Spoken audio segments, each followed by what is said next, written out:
Bienvenue à tous. On a souvent l'impression que notre cerveau est livré sans mode d'emploi, n'est-ce pas? Eh bien, aujourd'hui, on va justement décoder ensemble quelques règles du jeu pour apprendre de façon bien plus intelligente. On va commencer par une question. Une question qui nous a tous frustrés un jour ou l'autre. Pourquoi, après avoir passé des heures et des heures à étudier, une bonne partie des informations semble juste s'évaporer?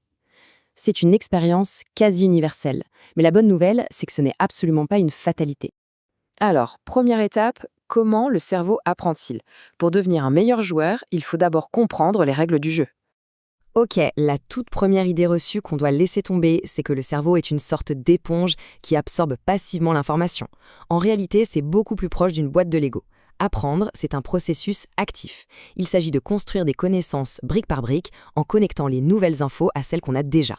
Et pour bien construire, il faut bien gérer ses ressources. La ressource la plus précieuse ici, c'est la mémoire de travail. Le truc, c'est qu'elle est limitée. La charge cognitive, c'est tout simplement la pression qu'on exerce sur cette mémoire. Pensez à la mémoire vive, la RAM d'un ordinateur. Si on ouvre trop d'applications en même temps, tout se met à ramer. C'est exactement pareil. Et voilà ce qui arrive quand on dépasse les limites. C'est la surcharge cognitive, un vrai chaos mental. Les informations s'en mêlent, plus rien n'est clair. Et non seulement on n'apprend plus rien, mais en plus on se sent complètement frustré et épuisé. C'est le signal d'alerte, le cerveau ne peut plus suivre. À l'inverse, voici ce qu'on vise. Le but du jeu, ce n'est pas d'éviter l'effort, non, c'est de le gérer intelligemment. Un apprentissage efficace, ça organise l'information de manière claire, étape par étape, pour permettre au cerveau de tisser des liens solides sans jamais être submergé. Deuxième partie. Connaître les règles du jeu, c'est une chose, mais il faut aussi savoir affronter les ennemis de l'apprentissage, ces fameux mécanismes psychologiques qu'on peut, heureusement, apprendre à déjouer. Le premier et le plus connu de tous, la procrastination. Ce qui est fascinant avec elle, c'est que la recherche a montré que ce n'est pas juste de la paresse. Non, en fait, c'est une mauvaise stratégie pour gérer nos émotions. On repousse une tâche, pas forcément parce qu'elle est dure, mais parce qu'elle nous fait ressentir de l'anxiété, de l'ennui ou même du doute. Le deuxième ennemi, lui, est bien plus sournois. C'est le syndrome de l'imposteur.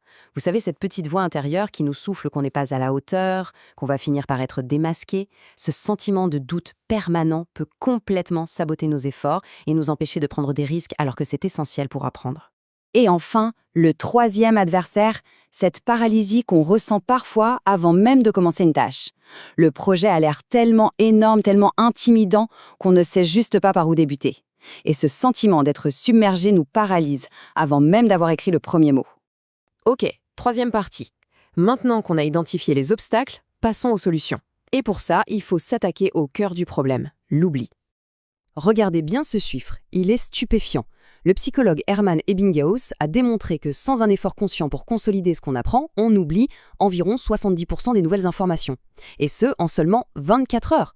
70%, rien que ça change complètement la façon de voir l'apprentissage. Alors, comment on fait pour lutter contre cette fameuse courbe de l'oubli? C'est là que tout bascule. Il faut arrêter avec les méthodes passives qui demandent peu d'efforts, comme relire encore et encore ses notes, et passer à des stratégies actives qui engagent vraiment le cerveau et le forcent à travailler. Quatrième partie, les stratégies. On entre maintenant dans le concret, avec des techniques validées par la science pour en quelque sorte pirater son cerveau et vraiment ancrer les connaissances. La première stratégie est sans doute la plus surprenante. Au lieu de relire passivement des notes, il faut fermer le livre et essayer activement de se rappeler l'information. C'est ce qu'on appelle la pratique de la récupération. Cet effort pour aller chercher l'info dans sa mémoire est bien plus puissant pour renforcer les connexions neuronales que de simplement la relire.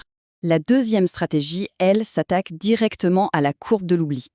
Le bachotage de dernière minute, on oublie.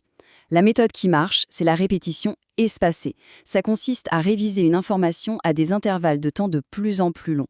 Chaque révision, faite juste au moment où on commence à oublier, renforce la mémoire de façon exponentielle.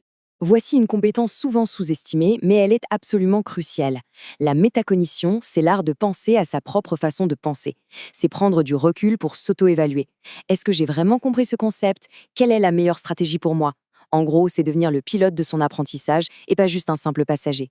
Et pour finir, le socle psychologique sur lequel tout repose, c'est de croire que l'intelligence et les compétences ne sont pas des choses figées, mais qu'elles peuvent se développer avec de l'effort et de la persévérance.